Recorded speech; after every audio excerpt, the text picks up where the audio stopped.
知名度とかブランドにはこだわらない。こだわらないところがこだわりというか、こだわるとね美味しいものできないですよ。そういう気持ちでいる人間は多分覚えられないと思う。単美単性っていうのが美しいものをより一番価値のあるものとする。やっぱり母の、料理ですね。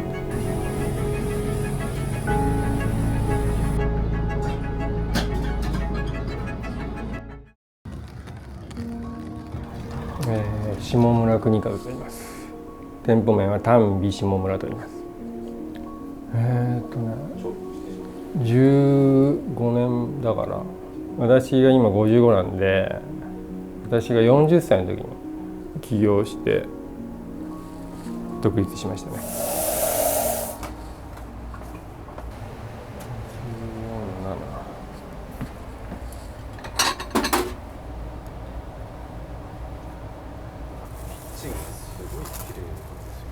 うちでしょ。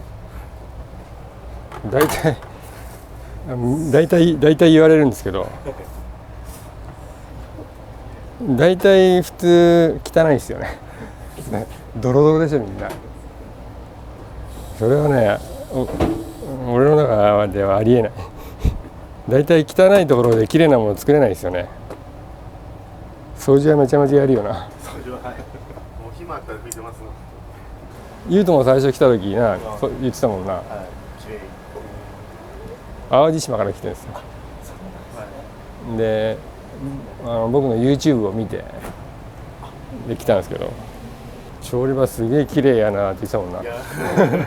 うですね。ビビりました最初は。ここで12年で元町の方にあったんですよ。そこで3年。前は休憩するなら掃除しろって感じだったんで、そうするとみんな辞めちゃうんですよ。みんな辞めちゃう。大体俺が掃除始めちゃうからな。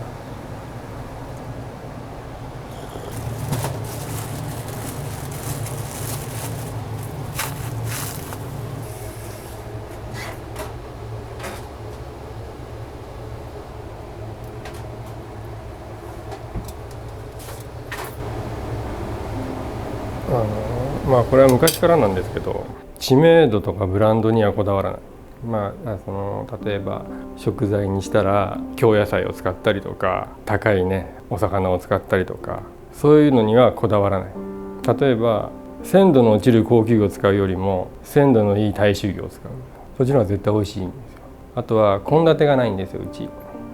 ていうのは、例えば献立をね、懐石コース料理なんで献立書くじゃないですか。じゃあ金目鯛の煮付けとか書くとするじゃないですか。やっぱり煮付けに向く金目鯛と向かない金目鯛っていうのがあるわけですよ。そうなってくると、じゃあ今日は脂がない金目鯛来たけど、これ献立入ってるから煮付けにしなきゃいけないってなっちゃうじゃないですか。そうするとあんまり美味しくない。だから献立はあえて書かない。入ってきた食材で決める感じにしないと本当に美味しいものはできない。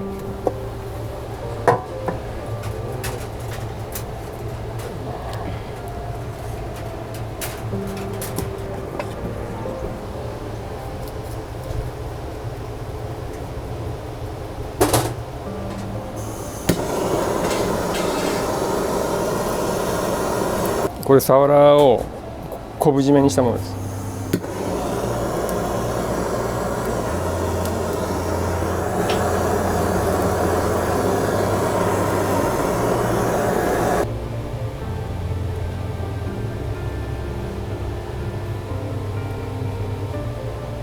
でもね、そのうちね、このね和食のね、技術っていうか、そういうのだんだんなくなってきますよね。今すごいじゃないですか、働き方改革とか。無理だもん教えんのが。結局ね、自分の時間を犠牲にしないと勉強できない。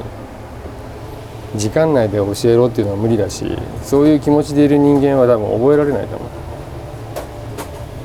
技術だけだったら多分ね覚えられるんですよ。知識が覚えられない。例えばこうやってね、魚切れって教えたら練習すれば切れるようになるじゃないですか。だけど魚切れたって、じゃあこの魚はこれ使えるのかなとかっていうのって知識じゃないですか。それは多分教えられない。知識は無理ですよね。それはやっぱり経験と時間がないと。料理の道はね、子供の頃からねよくね料理はしてたんですよ。幼稚園ぐらいの時から。料理が好きで本当はパティシエになりたかったんですけどね。中学の時もあまり真面目な方じゃなかったので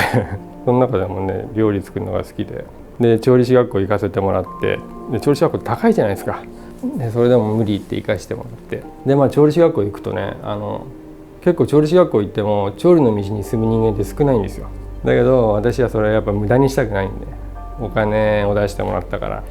地元を出て住み込みで働ける場所を探した。その時は茅ヶ崎行ったんですけど、で日本料理のお店で働いたのがきっかけですね。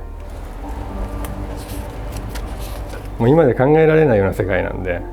朝の6時7時ぐらいから夜中の2時3時ぐらいまで働くんですよ。で休みも1ヶ月に1回あるとか、そういう修行だったんで。だけどその中でもねあんまり可愛がられるタイプじゃないんですよ。結構反発しちゃうんで、先輩の盛り付けとかね料理見ててもどっかでね俺の方がうめえだろうって思ってる部分があって、でそんな中そこ3年いて料理長になったのが早いんですよ。17で住み込みで働いて20歳で料理長になってる。でもやっぱり3年の知識じゃ料理長になれないですよね普通ね。だからその分すごい勉強しました。自分の努力だけじゃ周りは認めてくれないじゃないですか。やっぱりねどんなに勉強したって20歳で料理長って何言って笑わせんのよって思われるんですよ。でそこからいろんな店20代で料理長としてなんとか自分で店を探して、でそこからねある日館内にあるダイニングバーの創作料理の走りみたいな店の料理長の話が来て、そこからですね変わってきたのが、その頃からなんかどっかの老舗料理屋の2代目とか結構テレビ出てるんですよ。なんでここの人たちがテレビ出ると俺出れねえのかなずっと思ってて、世に出るにはどうしたらいいんだなってずっと思いながら仕事をしてる中で、料理コンテストっていうのがあって、これだなと思って、これ絶対俺優勝するだろうな。それで優勝して、で準優勝して毎年のように決勝の舞台に上がって、そこからですねやっと認められるようになってきた。これはアワビの肝のお豆腐。アワビの肝がねすげえ出るんですよ。アワビすごい使うんで身だけしか使わないんで肝だけ溜まっちゃう。こういうのもあれですよね、技術じゃ覚えられないこと。誰かに教わるものでもないし、これとこれを合わせてこういう風にしたらこうなるっていうのはっていう知識じゃないですか。今この雰囲気で、ね、もう落ち着いてますけど、当初店をやった時っていうのは、独立した時は何でもよかったんですよ。その土地に合うものをやろうと思って、で自分のやりたいことっていうのはその後だと思ってやってたんで、今のこの形は自分のやりたいことに近いですけど、最初はその土地柄に合った何でもできる自信があったんで、ラーメン屋でも弁当屋でも居酒屋でも蕎麦屋でもフグ屋でも何でもできる自信があったんで、でこう移転する前は元町の方にあった。だからちょっとモダン和食でした。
苦労ですよね。やっぱり人の問題ですよね。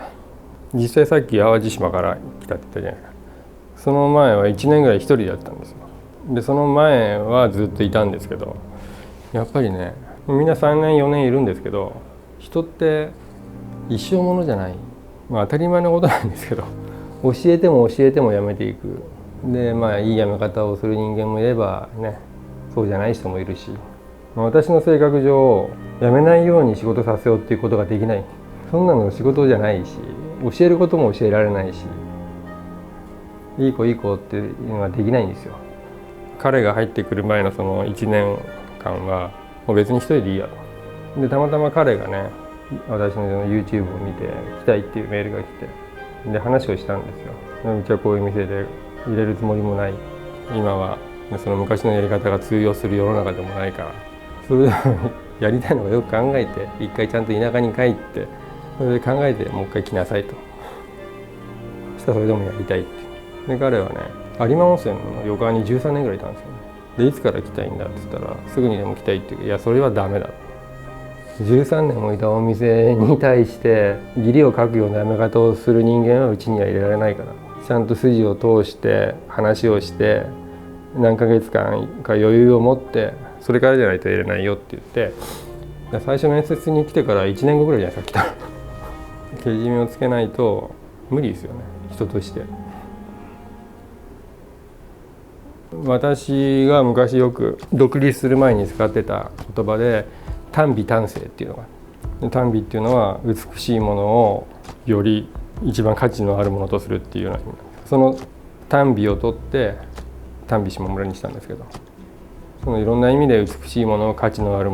ことというふうに見なして、料理にしてもそうですし、店の雰囲気にしてもそうですし、そういうのを思いを込めて短美下村にしました。やっぱお客様に嘘をつかない料理、うち既製品、当たり前ですけど既製品一つもないんですよ。盛り付けした漬物も全部手作り。やっぱお店をやってる以上既製品を使うっていうのはありえないんですよね。もう既製品を使った時点でもうお客さんに嘘をついてるって気持ちになっちゃう。だから本物を使う、あとはどうやったら美味しく出せるのか、それに限らないんですよ。その場で調理したやつが美味しい場合もあるし、ちょっと作って置いといた方が美味しくなる場合もあるし、料理法とか提供法とかを見極めて一番美味しい状態で嘘のない料理を出す。こだわらないところがこだわりというか、こうじゃなきゃいけないっていう基本はありますよ。勉強してきたので基本はあるけど、だけどこれはこうじゃなきゃいけないっていうのはないです。こだわりを持たないのがこだわり。こだわるとね、美味しいものできないですよ。こうじゃなきゃいけないとか、ああじゃなきゃいけないとか、和食の基礎はこうだからとか、この魚はこうやって使うんだとか、そういう考えで固まってしまうと本当に美味しいものはできないですよね。